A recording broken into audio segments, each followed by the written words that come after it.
quero falar sobre não basta talento e carisma, é preciso caráter. Não basta talento e carisma, é preciso caráter. Porque é muito perigoso quando o caráter não sustenta o peso do talento. O caráter não suporta o peso do talento. Jó capítulo 1, verso 1 diz: havia um homem na terra de Uz, cujo nome era Jó. E era este homem íntegro, inteiro, reto e temente a Deus, e desviava-se do mal. Capítulo 6, verso 4 do livro de Daniel diz: então os presidentes e os príncipes procuravam achar ocasião contra Daniel a respeito do reino, mas não podiam achar ocasião ou culpa alguma, porque ele era fiel. Preste atenção. E não se achava nele nenhum erro, nem culpa. Mateus capítulo 11, verso 11, Jesus disse: entre os que de mulher têm nascido, não apareceu alguém maior do que João Batista. Provérbios capítulo 10, verso 9 diz: quem anda em integridade, anda seguro. Mas o que perverte os seus caminhos será conhecido. Paulo, escrevendo ao jovem líder em treinamento, ele disse assim, 1 Timóteo capítulo 4, verso 12: ninguém despreze a tua mocidade, mas sê o exemplo dos fiéis. Mas sê o referencial, sê o modelo, sê o exemplo dos fiéis na palavra, no trato, no amor, no espírito, na fé, na pureza. Eu me lembro que um dia eu estava lendo aquele texto que fala os nomes dos discípulos de Jesus. E no final do texto, no meu devocional, eu li Judas, o traidor. Quando eu li Judas, o traidor, o Espírito Santo me fez uma pergunta: como você quer ser lembrado? Como você quer ser lembrado? Uma pesquisa feita recentemente no Brasil apontou 3 classes mais desacreditadas. A primeira classe, os políticos. A segunda classe, a polícia. A terceira classe, os pastores. Estou convencido que a crise moral que assola a nação respinga na igreja. E reflete a crise moral também presente no ministério pastoral. O pastor Hernandes Dias Lopes, grande pregador expositivo, presbiteriano, escritor, disse em seu livro De Pastor para Pastor, ele faz uma constatação triste e muito dura que precisamos enfrentar com humildade. Ele diz: aqueles que deveriam ser os guardiões da ética estão tropeçando nela. Estamos vivendo uma inversão de valores. E ele aponta 13 realidades que vemos na igreja hoje e não dá para a gente disfarçar e nem fugir delas. Primeiro, há pastores não convertidos no ministério. Há quem conduz os perdidos à salvação e ainda estão perdidos na igreja. Segundo, há pastores não vocacionados no ministério. Há pastores que jamais foram chamados por Deus para o ministério. Terceiro, há pastores preguiçosos no ministério. É lamentável que haja aqueles que abraçam a mais sublime das vocações e sejam relaxados no seu exercício. Quarto, há pastores gananciosos no ministério. Há pastores que estão mais interessados no dinheiro das ovelhas do que na salvação das ovelhas. Quinto, há pastores instáveis emocionalmente no ministério. Há pastores ministrando aos carentes e eles são os mais carentes da reunião. Sexto, há pastores vencidos pelo medo de fracassar no ministério. Sétimo, há pastores confusos teologicamente no ministério. A igreja evangélica brasileira cresceu muito, mas ao mesmo tempo perdeu muito da sua identidade. Oitavo, há pastores despóticos no ministério. Há pastores que governam o povo com mão de ferro, agem com truculência e despotismo com as ovelhas de Deus, dominam o povo com autoritarismo. Nono, há pastores sendo vítimas de despotismo no ministério. Décimo, há pastores iludidos no ministério. O ministério não é um mar de rosas, mas um campo de batalha.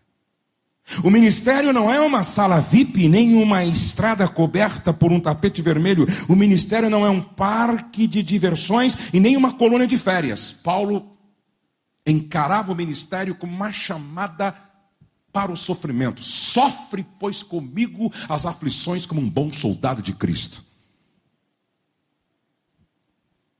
11ª realidade. Há pastores com o casamento destruído no ministério. O escritor Carson, em seu livro O Corpo, diz que uma das classes que mais divorcia no mundo hoje é a classe pastoral. O pastor corre um sério risco de cuidar dos outros e não cuidar do cônjuge. Há muitos pastores que vivem de aparência. Pregam sobre casamento, mas estão com o casamento destruído. Esse abismo entre o púlpito e o lar descredencia o ministro. Desqualifica o ministério e tira do pastor a unção para exercer com fidelidade e eficácia seu pastorado. 12ª realidade que nós devemos enfrentar e refletir. Há pastores descontrolados financeiramente no ministério. O que autentica o trabalho do pastor no púlpito, no gabinete pastoral e nas demais áreas do ministério é a sua integridade moral, sua piedade pessoal e sua responsabilidade administrativa. Por último, 13ª realidade, há pastores em pecado no ministério. Não existe nada mais perigoso para a vida espiritual de um homem do que acostumar-se com o sagrado. Os filhos de Eli, Ofni e Finéias, eram sacerdotes do Senhor, mas também eram impuros, irreverentes e abomináveis. Tinham ministério, mas não tinham vida piedosa diante de Deus. O compositor, artista e escritor americano Dali Imbro disse: na jornada da vida, você pode enganar o mundo inteiro e ainda receber cumprimentos em sua caminhada, mas se enganar o homem do espelho, terá como prêmio derradeiro dores de cabeça, lágrimas e mais nada. Sabe qual o conselho que Paulo daria a todos nós, se aqui estivesse essa noite? Cuidado com a cauterização do ouvido da alma. Cuidado com a cauterização do ouvido da alma. O político francês e ministro de Estado e da Economia Goubert disse: a grandeza de um país não depende da extensão do seu território, mas do caráter do seu povo. Miller, pastor presbiteriano da Pensilvânia, afirmou: a única coisa que volta do túmulo com os que choram e se recusa a ser enterrada é o caráter de um homem. Isso é verdade. O que o homem é, o faz sobreviver, não pode ser enterrado, e é por isso que a Bíblia diz que Abel, mesmo depois de morto, ainda fala. Qualquer homem que mostrar inconsistência de caráter não permanecerá como uma voz de influência na vida das pessoas. A grande ênfase da teologia da prosperidade está no ter. Se você não tem, consequentemente, você não é reconhecido. A grande ênfase do livro de Jó está no ser, apesar de Jó ter muito. De repente ele perde tudo, mas ele não se perde, porque antes do ter, ele era. A ênfase do livro de Jó está no ser. É claro, no texto, a pergunta de Deus a Satanás não foi: observaste o sucesso financeiro do meu servo Jó? Não. Deus pergunta ao diabo: observaste o caráter do meu servo Jó? Homem íntegro, reto e que desvia do mal? Em toda a Bíblia, o ser vem antes do fazer e do ter. Porque ser, ou seja, ter sem ser, é um ter maligno. E fazer sem ser gera escândalo. Precisamos de um avivamento que resulte na construção moral do homem dentro e fora dos portões da igreja. Nada compromete mais a pregação do evangelho diante do mundo do que a incoerência entre a mensagem que pregamos e a vida que vivemos. David McClendon disse: o caráter é um pedestal que determina o peso que uma pessoa pode sustentar. Se o seu caráter é do tamanho de um palito de dente, então só consegue sustentar um selo postal. Se o seu caráter é tão espesso quanto uma coluna, você consegue sustentar uma laje, um teto. O que é carisma? É a habilidade de atrair pessoas em torno de si. Ou, ilustrando, carisma é aquilo que se vê, é obra da prefeitura em tempo de eleições. O que é caráter? Caráter é a soma total de todas as influências positivas ou negativas aprendidas na vida de uma pessoa. É o conjunto de hábitos adquiridos ou desenvolvidos ao longo do tempo que define quem é a pessoa. Ou seja, se carisma é obra da prefeitura em tempo de eleições, caráter é o que fica escondido e que ninguém vê, mas é extremamente indispensável. É o alicerce, é a fundação, é o que dá segurança a todo o projeto. Caráter é como uma marca impressa que distingue a pessoa. Caráter é aquilo que você é quando ninguém está te observando. Arnaldo Jabor tem um texto muito interessante. Vamos ficar só com aquilo que nos interessa. Não vamos pegar o pacote inteiro. Ele diz o seguinte: as circunstâncias entre as quais você vive determinam a sua reputação. A verdade em que você acredita determina o seu caráter. A reputação é o que acham que você é. O caráter é o que você realmente é. A reputação é o que você tem quando chega a uma comunidade nova. O caráter é o que você tem quando vai embora. A reputação é feita em um momento. O caráter é construído em uma vida inteira. A reputação torna você rico ou pobre. O caráter torna você feliz ou infeliz. Agora eu gosto dessa última. A reputação é o que os homens dizem de você junto à sua sepultura. Caráter é o que os anjos dizem sobre você na presença de Deus. A reputação é o que os homens dizem a teu respeito diante da sua sepultura.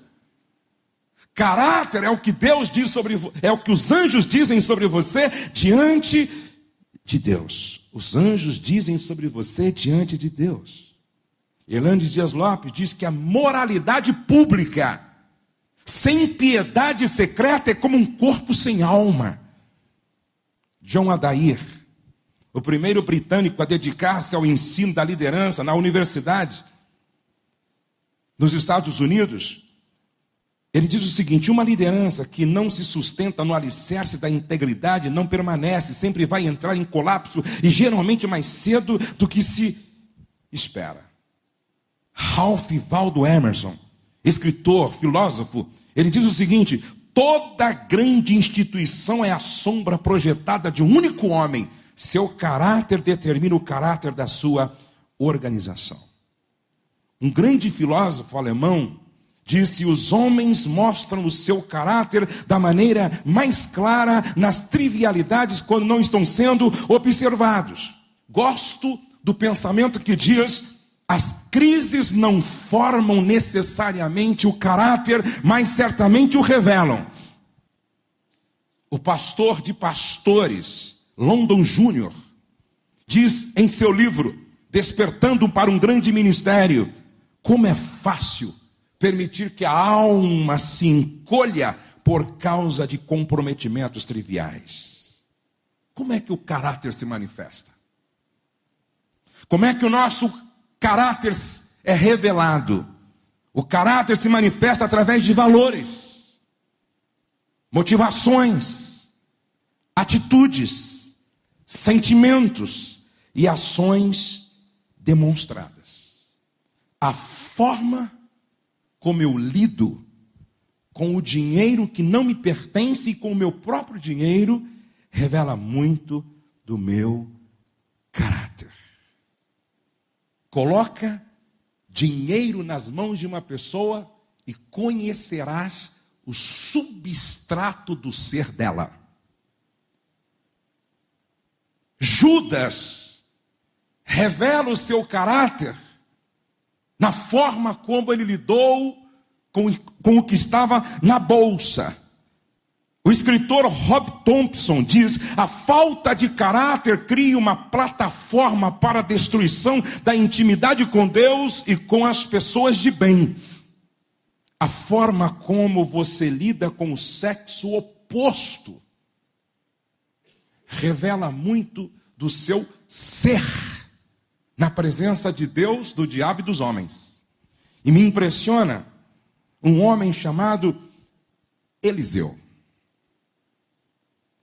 Eliseu tem uma experiência interessante, segundo Reis, capítulo 4.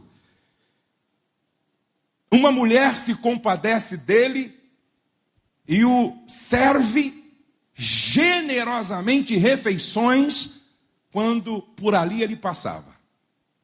E eu não sei se durou uma semana, um mês, 6 meses, 1 ano ou vários anos. O certo é que ele chamou a atenção da mulher através da sua maneira de ser. E as mulheres, muito mais do que os homens, têm uma capacidade de percepção. Elas percebem insinuações não verbais, muito mais do que os homens. E quando uma mulher faz um julgamento do comportamento de um homem, ela sabe o que está falando. E essa mulher faz algo que valida a integridade do caráter de um homem. Ela disse ao seu marido: tenho observado que esse que sempre passa por nós é um santo homem de Deus. Você me permite construir um quarto para hospedá-lo aqui em casa? Uma mulher querendo trazer um homem para dentro de casa, com autorização do marido, esse homem tem que ser homem de Deus. A minha pergunta a você hoje, homem: o que as mulheres da tua igreja estão dizendo a teu respeito? O que as mulheres da minha igreja estão dizendo a meu respeito? O que as mulheres do banco onde eu tenho conta estão dizendo a meu respeito? O que as mulheres da loja onde eu compro estão dizendo a meu respeito? O que as mulheres que trabalham na minha equipe estão dizendo a meu respeito? Será que as mulheres estão dizendo para os maridos: ele é um santo homem de Deus? Ele é um santo homem de Deus. Ele é um santo homem de Deus. A maneira como você aperta a mão das mulheres na igreja revela as motivações do seu coração. A maneira como você abraça as irmãs na igreja revela o que vai no seu coração. A maneira como você olha para as mulheres na igreja revela muito do substrato do seu ser. E é interessante que o marido não disse para ela: você está louca? Pelo contrário, ele diz: pode fazer o quarto para este hóspede, porque gente assim eu quero dentro da minha casa. Gente cuja presença atrai a glória de Deus. A forma como você trata a sua esposa e os seus filhos revela muito do seu caráter. Eis a razão porque Paulo diz em 1 Timóteo, capítulo 3, verso 4, que governe bem a sua própria casa, tendo seus filhos em sujeição, com todo respeito. Se existe um lugar onde a minha liderança é aprovada ou reprovada, é dentro da minha casa. É dentro de casa que a gente revela quem realmente somos. Interessante isso. É dentro de casa que eu manifesto o meu verdadeiro ser. Porque não é difícil representar no púlpito. Não é difícil teatralizar na igreja. Difícil é ter o testemunho da família dentro de casa. E aí me chama a atenção um homem, lá de 2 Reis, capítulo 4. A Bíblia diz que ele era aluno da escola de profetas, que Eliseu era o responsável. E ele morreu.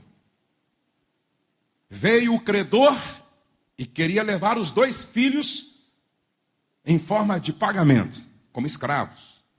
A mulher vai à casa de Eliseu e diz: meu marido, teu servo, morreu. Gosto do que vem a seguir. E tu sabes que ele temia ao Senhor. Quando esse testemunho vem de casa, quando esse testemunho vem de alguém que nos conhece no quarto, que nos conhece no banheiro, porque eu gosto disso. Há uma mensagem que eu ministro sobre casamento não vem pronto, se constrói. E eu uso como ilustração uma casa. E eu vou falando da cozinha, vou falando da sala, vou falando do quarto de hóspede, vou falando do quarto do casal, e eu falo do banheiro. Não existe um projeto sem banheiro. Não existe um projeto de casa sem banheiro. E o banheiro, na minha analogia, é o lugar da manifestação da nossa humanidade mais absoluta. É no banheiro que você descobre que não é tão cheiroso quanto pensa. É no banheiro que você descobre que não é tão bonito quanto pensa. É no banheiro que você se percebe como humano. E quando esse testemunho vem de quem nos conhece no banheiro, meu marido, teu servo morreu, e tu sabes, porque você é profeta, você é mestre, você é professor, foi professor dele, caminhou com ele, ministrou sobre ele, e tu sabes que ele temia ao Senhor. Deixa eu fazer uma pergunta para os homens aqui. Se para ser pastor,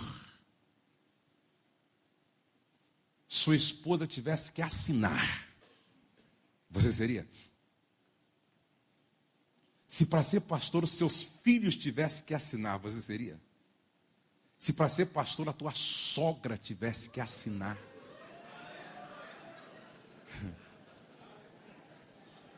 você seria?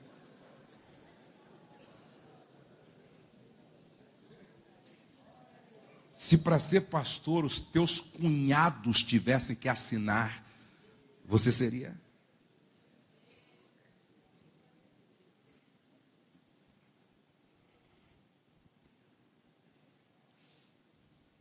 Eu disse para minha esposa o seguinte: eu quero viver de forma tão coerente dentro de casa para merecer uma frase no meu túmulo: ele temia ao Senhor.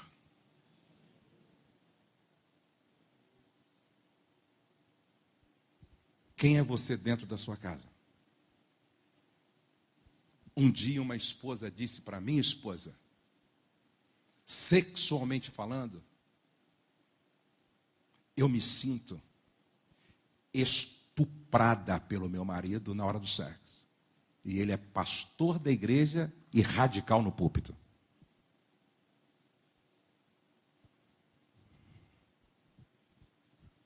Um dia uma mulher, depois que eu ministrei numa catedral em Curitiba, para muita gente, naquela noite Deus teve misericórdia de mim e me usou para falar profeticamente com a igreja sobre família. Quando eu saía no corredor, uma mulher me para e ela diz: meu pai é pastor de um grande ministério. Não vou dizer o nome dele para protegê-lo, mas eu vi meu pai bater na minha mãe e ir para a igreja dirigir um culto. Eu tenho um irmão que é ateu.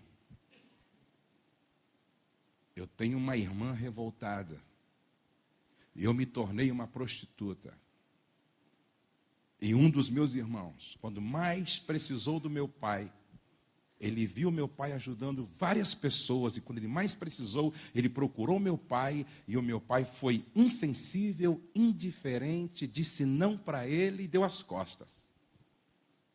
Meu irmão foi para casa, escreveu uma carta para o meu pai, queimou uma Bíblia, colocou uma corda no pescoço e se suicidou na varanda, para todo mundo ver.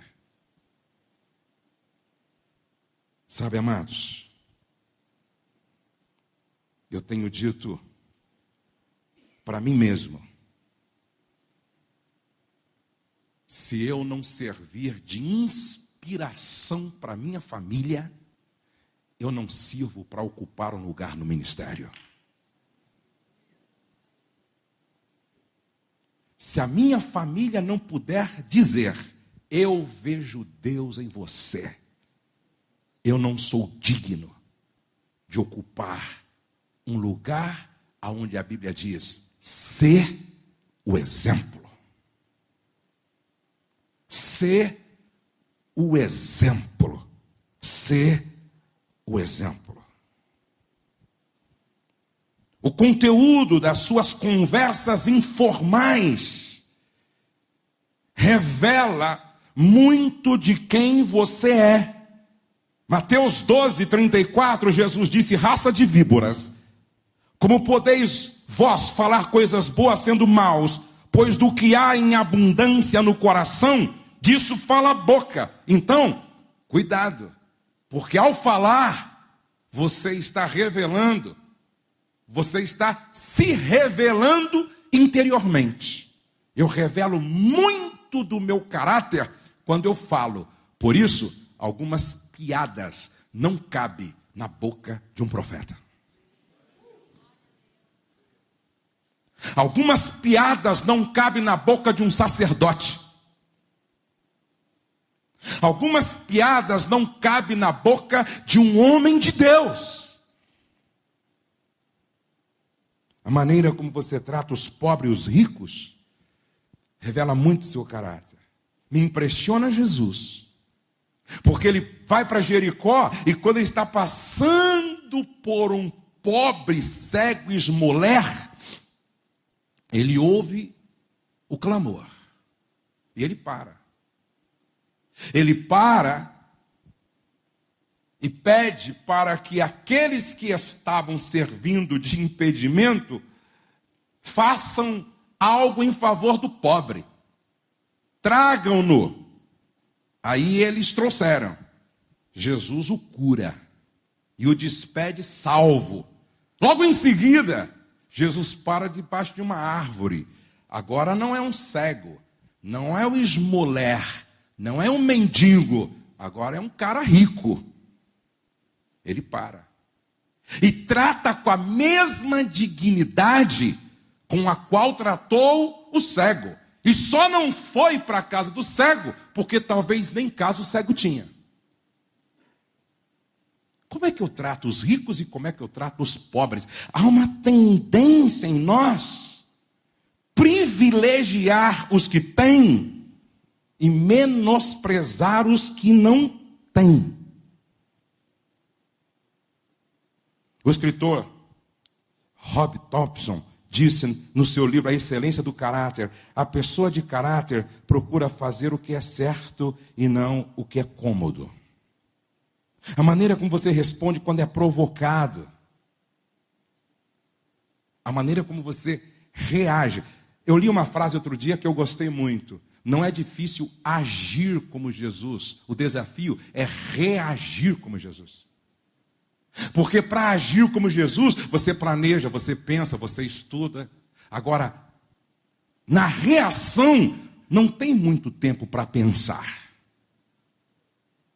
O grande desafio não é agir como Jesus, é reagir como Jesus. E a maneira como eu respondo às provocações revela muito do meu caráter.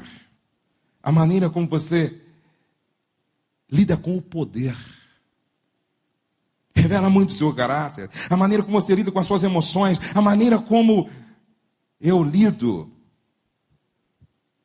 com as pessoas que estão fazendo mais sucesso do que eu. Saul não soube lidar com o sucesso de Davi.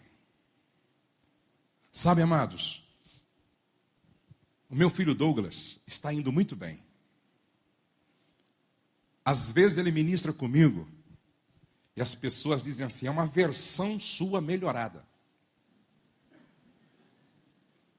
E quantas vezes ele ministra comigo e as pessoas compram mais DVD da mensagem dele do que minha. E quando alguém me diz assim: teu filho vai mais longe do que você, eu digo: aleluia, significa que o professor fez um bom aluno. Eu não tenho inveja. E não tenho inveja dos meus discípulos que estão se saindo melhor do que eu. Há um pregador no Brasil que é um discípulo. Quando ele me ouviu pregar pela primeira vez, ele disse assim: olha, se eu for um pregador um dia, eu quero ser igual o pastor Josué. Ele comprou todos os meus DVD, assistiu todas as minhas mensagens, esboçou, melhorou e ficou melhor do que a original. E hoje ele prega. E eu confesso que gosto de ouvi-lo e acho que ele vai mais longe do que eu e está fazendo um lindo trabalho. E quando eu vejo, eu glorifico o nome do Senhor. Saul tinha um problema no seu caráter chamado inveja. A Bíblia diz que a inveja é a podridão dos ossos. A maneira como eu me comporto na adversidade revela muito do meu caráter. Alguém disse a verdade: uma fraqueza não corrigida será a causa de uma grande tragédia amanhã. Uma fraqueza não corrigida será a causa de uma grande tragédia amanhã. Nós estamos vivendo um momento no nosso país em que em alguns lugares no mundo a gente tem vergonha de dizer que é brasileiro. Aí a gente questiona o que está acontecendo na Petrobras, do BNDES. Na verdade, as instituições estão contaminadas. Só que nós nos esquecemos que para haver mudança lá em cima, temos que mudar aqui embaixo. E começar a corrigir as pequenas corrupções que revelam deformidade de caráter também. Por exemplo, estacionar em vaga especial. Copiar trabalho acadêmico na internet. Aceitar o troco errado e ainda orar agradecendo pela provisão.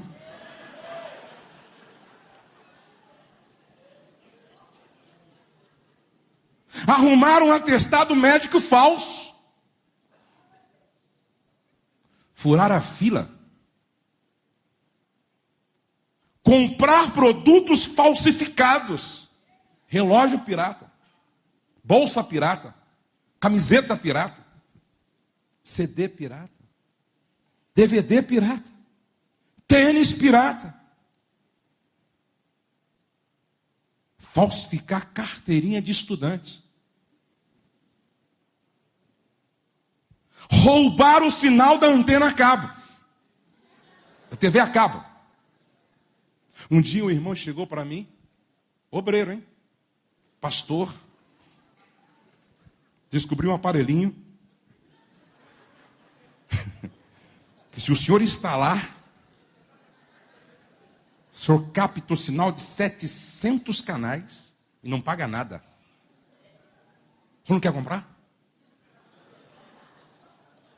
Eu disse: eu vou chamar a polícia para te prender.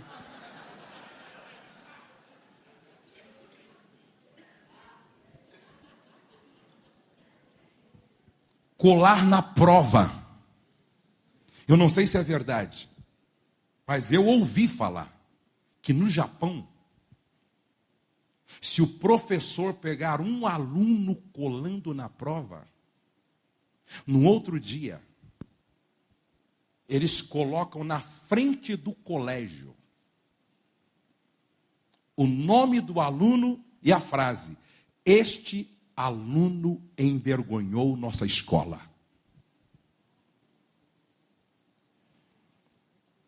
Subornar o policial para não ser multado.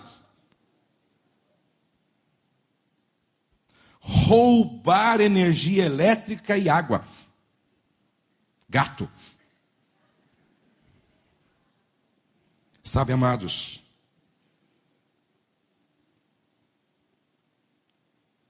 algumas perguntas a gente deve estar fazendo sempre, olhando no espelho. Qual é o meu conceito diante dos que estão de fora da igreja?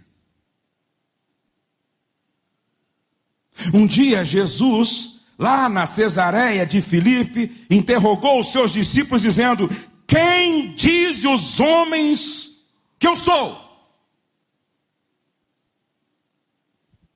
Você já reuniu sua família para perguntar: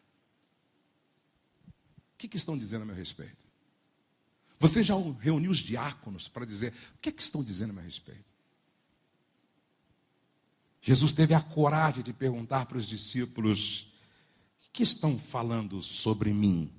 E eles disseram: uns dizem que tu és João Batista, outros dizem que tu és Elias, Outros dizem que tu és Jeremias.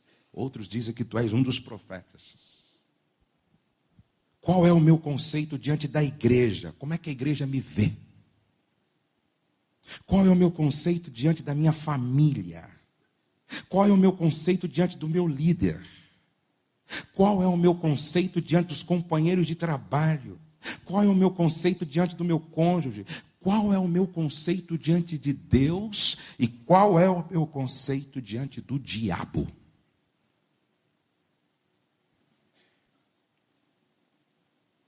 Se você morresse hoje, qual a frase a tua família colocaria no seu túmulo? Nos Estados Unidos tem um autor que ele gosta de visitar os cemitérios só para ler as frases nos túmulos. E ele disse o seguinte num livro: o que Deus colocaria no túmulo de Daniel? Aqui jaz um homem muito desejado. O que Deus colocaria no túmulo de Davi? Homem segundo o meu coração. O que Deus colocaria no túmulo de Jó? Aqui jaz um homem íntegro. O que Deus colocaria no túmulo de Moisés? Aqui jaz o homem mais manso da terra. O que Deus colocaria no seu túmulo?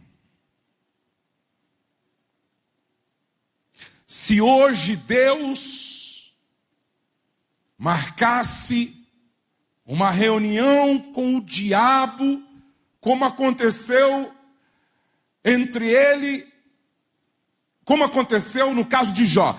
Se hoje Deus marcasse uma reunião com o diabo para falar a teu respeito, o que Deus teria para falar para o diabo sobre você? Sobre mim? Será que Deus poderia perguntar para Satanás: viste lá meu servo Josué?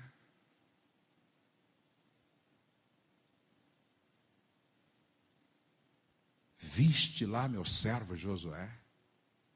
Íntegro, temente, reto, se desvia do mal.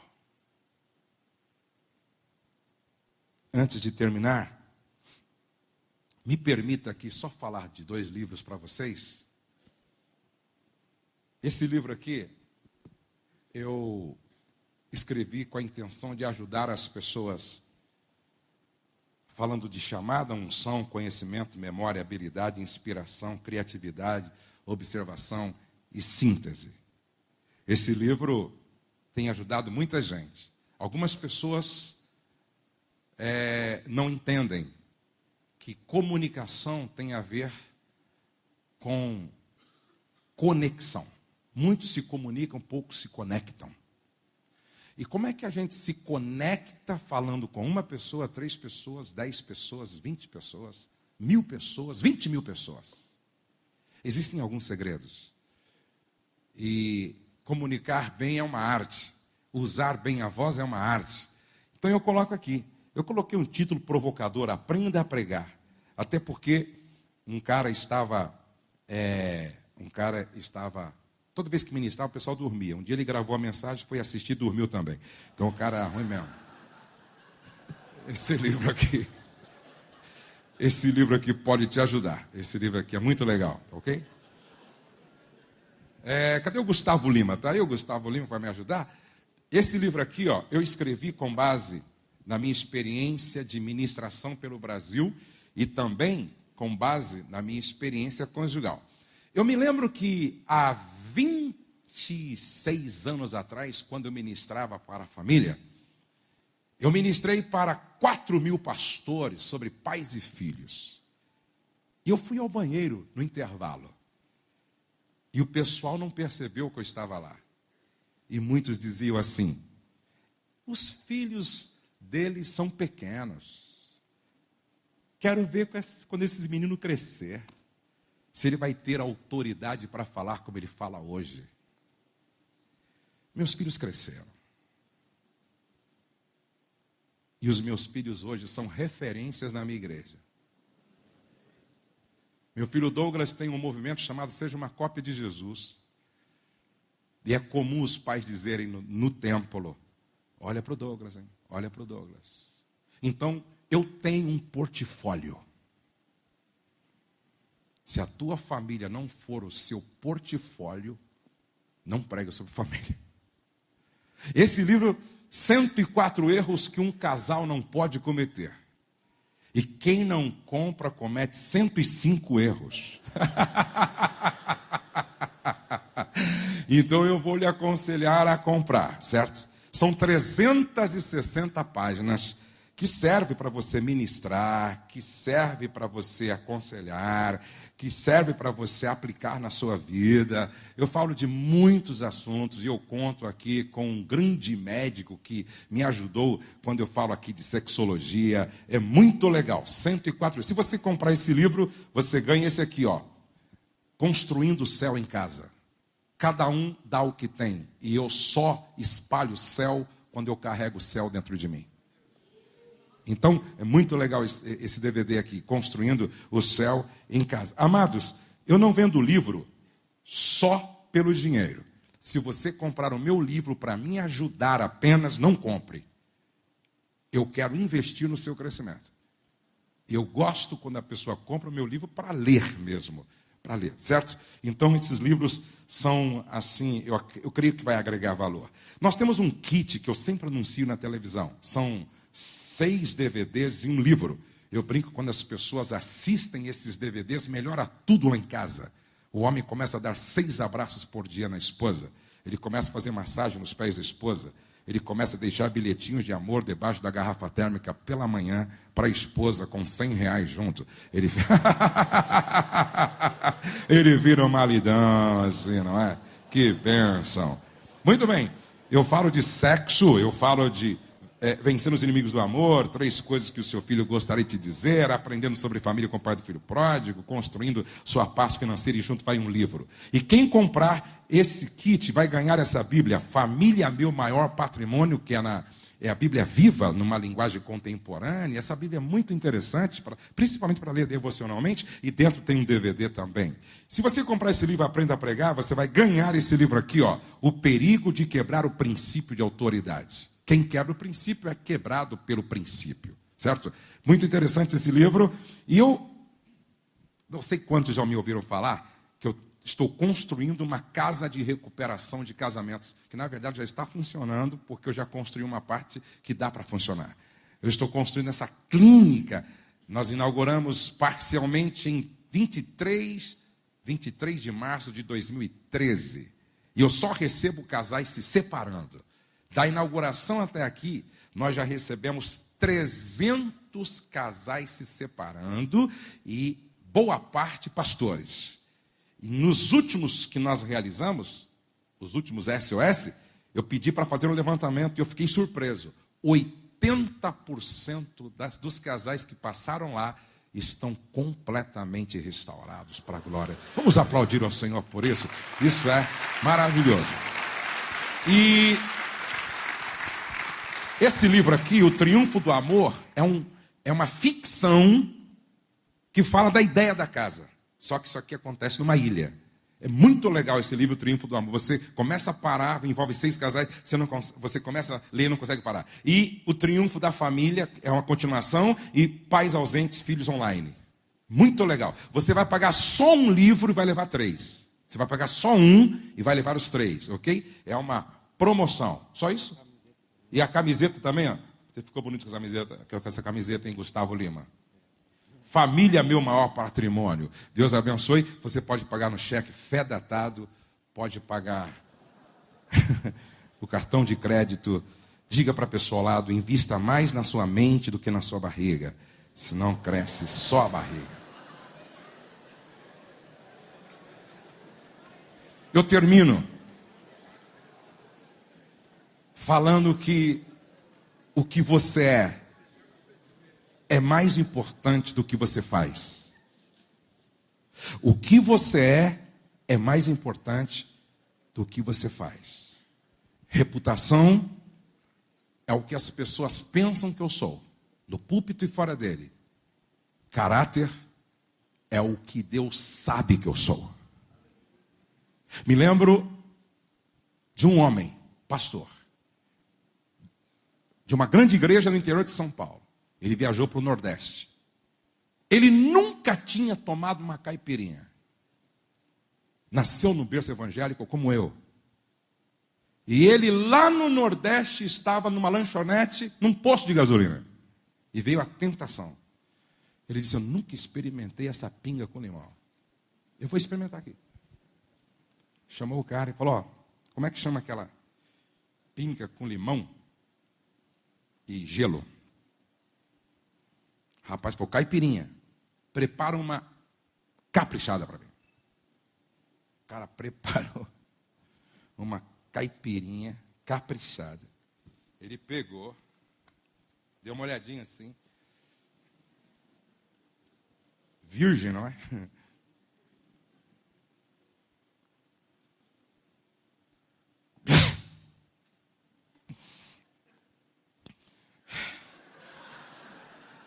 Deu água na boca, irmão. Se converte, rapaz.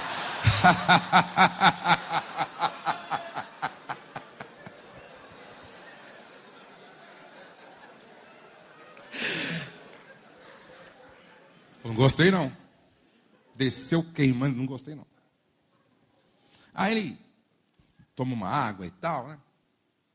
No final ali, o rapaz tinha colocado gasolina no carro dele e tal. Falou: amigo! Aí o cara veio: quanto é aí? Ele olhou para ele e disse: de pastor a gente não cobra.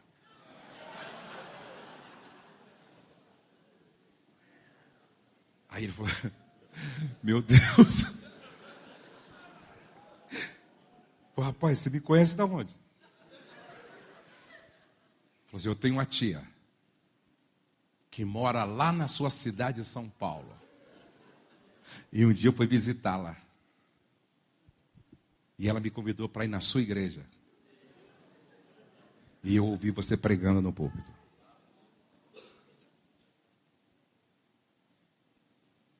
Quem é você quando você pensa que ninguém está te observando? Vamos ficar de pé e vamos orar ao Senhor.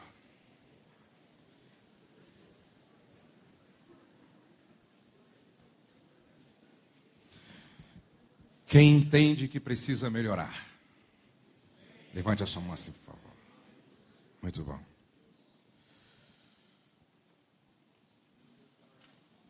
Quem foi tão tocado pela palavra de Deus, que gostaria de dizer para Deus: me ajuda a melhorar. Aqui na frente. Você pode sair do seu lugar, pode vir aqui na frente.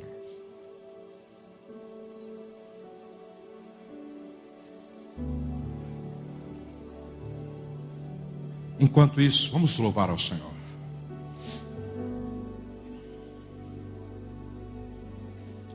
Renova-me, Senhor.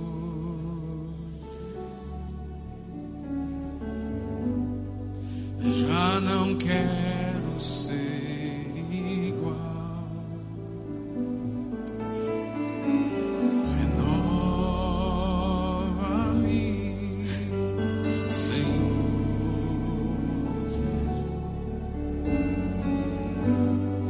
Põe em mim teu coração, porque tudo que há dentro de mim necessita ser mudado, Senhor, porque tudo que há dentro do meu coração necessita mais de ti. Senhor, nós nos rendemos à soberania da Tua palavra. Nós nos rendemos ao mover do Teu Espírito Santo. Ninguém consegue se esconder diante do Teu olhar, porque os teus olhos são como chamas de fogo que penetram o impenetrável.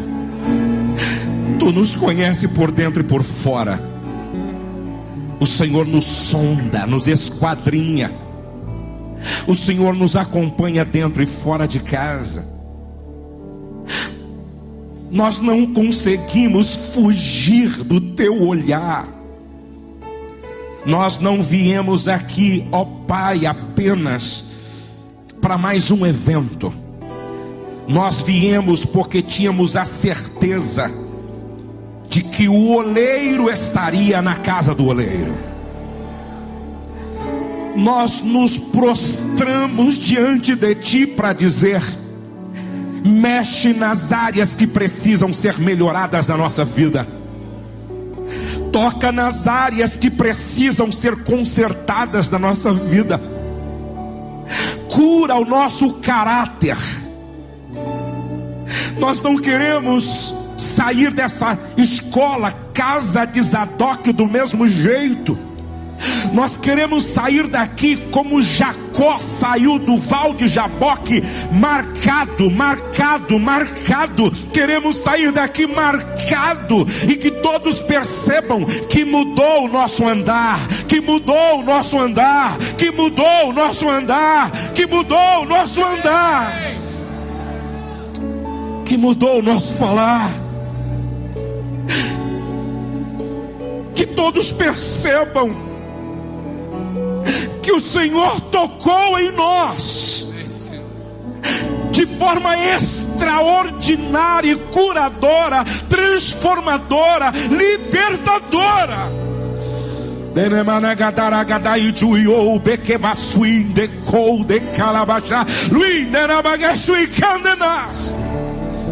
Senhor, quando eu vejo uma multidão de chamados reunidos, sentados para ouvir tua palavra, eu me encho de esperança, e parece-me que eu ouço o que tu disseste a Elias: ainda tem 7.000 que não se prostrou diante de Baal, e que acreditam num grande avivamento nessa nação, que restaurará a moral dessa nação e curará essa fibra moral dessa gente.